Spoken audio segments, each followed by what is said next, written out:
Hey everyone, it's Mr. Sauce here. Hope you guys are doing all right. I just wanted to make you guys a quick video on a few examples for when we're working with combining like terms. I think sometimes it's good to just show you uh, consistent processes and steps in order to kind of set ourselves up for success with these types of problems. So instead of looking to immediately simplify right away with these types of examples, I want to show you a couple steps and a couple strategies that might help us out in working with some of these problems here. So starting with number one, we have 5xy plus 8x minus 7y plus 10x minus 8y. Now, instead of, like I said, instead of looking to immediately combine the terms together, especially when they're unorganized, right? A really good first step for us to do, and I've mentioned it several times on our calls and our lessons, and that's to group the like terms together before you even look to simplify them. So what I would do in this example, I would start by maybe grouping the x terms together. And notice how I group and I put a box around the sign that goes with it too, and that will come into play towards the end of this example here. So then I'd group up the y terms, including the negative signs or the subtraction signs. And then lastly, it leaves us with just one term by itself, and that's the xy term. So after we've grouped them up, and they're on funny colors and funky colors, right? The reason why we did that is because now we can rewrite the expression so that it's in an organized manner, right? So you see how this xy term is the only term by itself. So we can just put that at the beginning of the problem. Then we grouped up our two x terms, right? You see how we move that negative 7y, right? It just makes it a little bit more organized in our heads. And then lastly, right, we have the negative 7y and the negative 8 towards the end of the problem. So that's a really good strategy that I want us to try to get into good habits with. It's really easy to make silly mistakes with the work that we're doing, and as much as we can set it up for ourselves, the better off we're going to be. So what we can do once we have the grouped terms, okay, is we can just simplify them, right? So obviously 5xy can't combine with anything else, right? Because of the base xy. There's no other xy base. So 5xy is going to be the simplest form for that given term. Then we're going to look to group the 8x and the 10x. And notice how they're both positive, right? So this is positive 8x plus 10x. 8 plus 10, right? We're just adding the coefficients to 18x. And then lastly, we have a negative 7y. And if we subtract 8 more from that, okay, we're going to be at negative 15y. Okay, so notice how the number got bigger when we subtracted from a negative. However, it's still further from 0, so it's actually a smaller number. Okay, so it's weird to think of it like that, but that's what we get for our final simplified answer here for when we combine that first example. Let's go ahead and get into the second one real quick. And in the second example, we're working with another 3 different bases again. Okay, we're working with an x squared base, right? An xy base and an x base. Okay, so 2x squared plus 3xy minus 6x plus 7xy minus 5x squared. So just like the first example, our first step should be to group the like terms together. So we have our x squared terms. Notice how that negative, once again, is with that 5 there. Then we can group our xy terms together. So notice how this xy can only combine with that xy.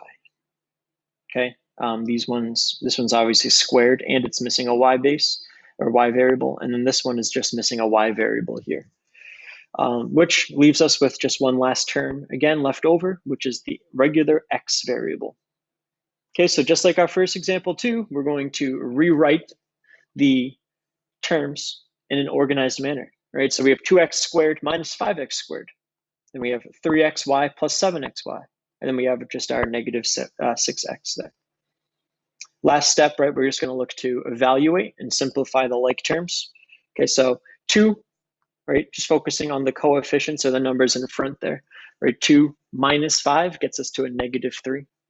And then that base stays the same. So the x squared is just going to stay x squared. All right, focusing on the coefficients of the xy terms, we have 3 plus 7. 3 plus 7 gets us to 10. And then the xy stays the same. And then negative 6x can't combine with anything, so we're just going to drop that down as part of our final solution. And our simplified answer here would be negative 3x squared plus 10xy minus 6x. So notice before we even look to break down the problem at all, we're going to look to group those terms together. All right, these next two examples that I'm going to show you actually has a step first that we're going to have to do, and this is why we're going to show it. So our next example, you can probably already see where the difference is going to be, or what's different with this example as opposed to the other two. And that's the parentheses we're working with at the beginning. Now we practice this skill or a tool that helps us simplify terms when they're with parentheses, and that's called the distribution, or sorry, the distributive property or distribution in general. Okay, so what we're going to look to do when we're given a set of parentheses and we can't combine them, right? Normally you would look to do parentheses first, okay, but you can't combine an x and a 3, right? The base isn't the same.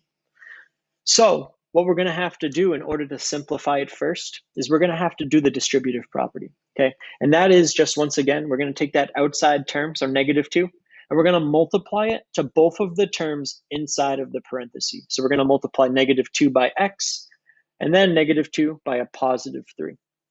All right, and if we did that, okay, we had that negative 2 times x is negative 2x, a negative times a positive is a negative, and then 2 times 3 is 6.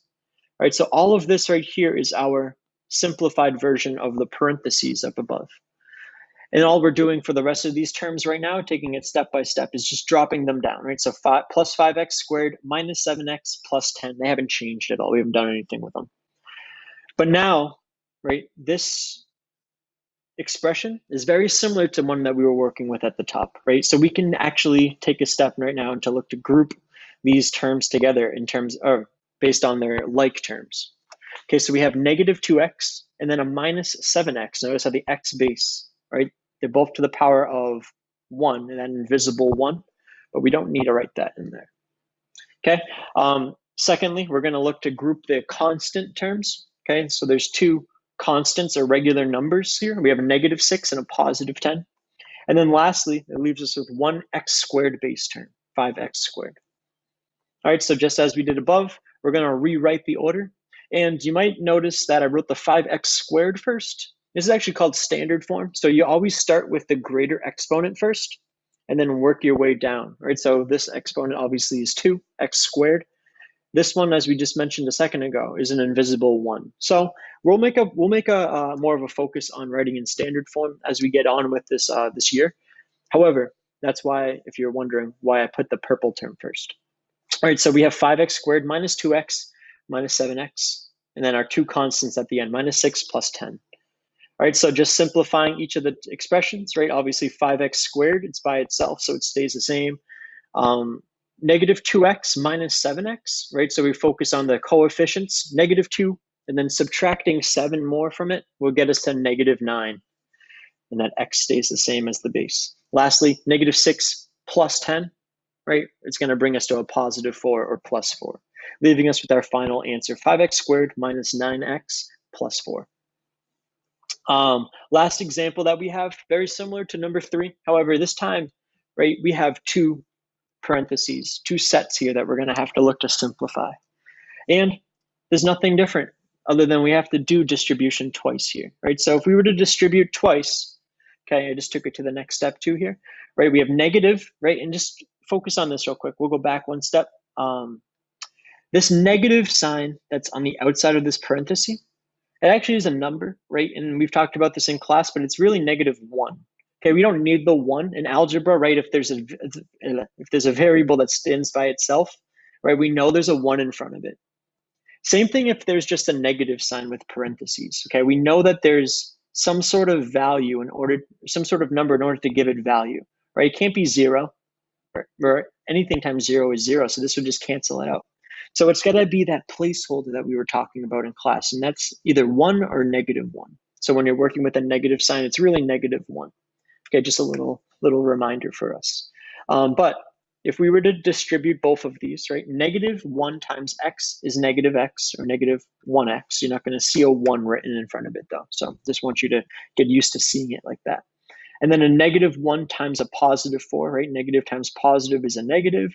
1 times 4 is a 4. All right, over here we have 3 times negative x, which would be negative 3x. And then once again, a positive times a negative equals a negative. And then 3 times 4 just gets you to 12. All right, the rest of these terms, the positive 10 constant, and then this negative 4x term will just drop down.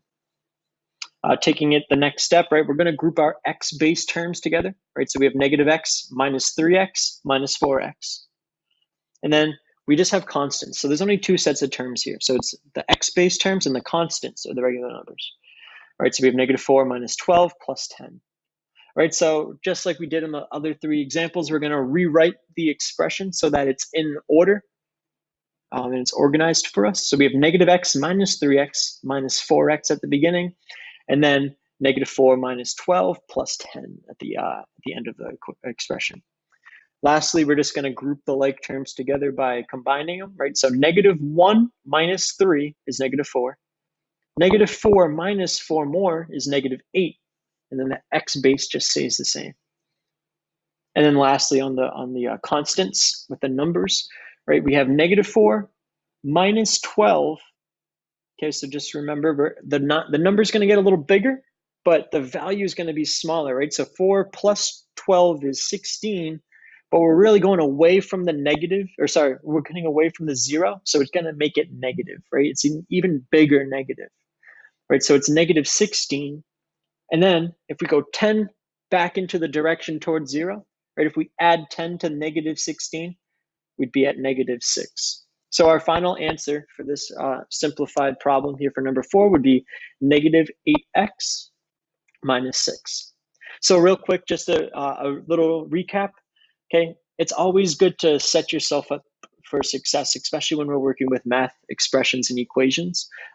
There's no problem in grouping the terms first before we look to attack it, right? It just makes it makes you a little bit more organized, right? And it prevents a lot of those silly mistakes that at the end of the problem make our answers wrong. Even if we know exactly what we're doing, right? Paying attention to details is just as important to knowing how to do the combining like terms too.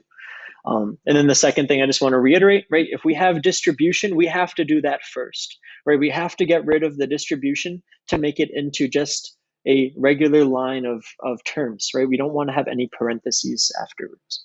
All right, so you guys, great job. Stay tuned. There's going to be another video that I'm going to be talking about how to evaluate expressions.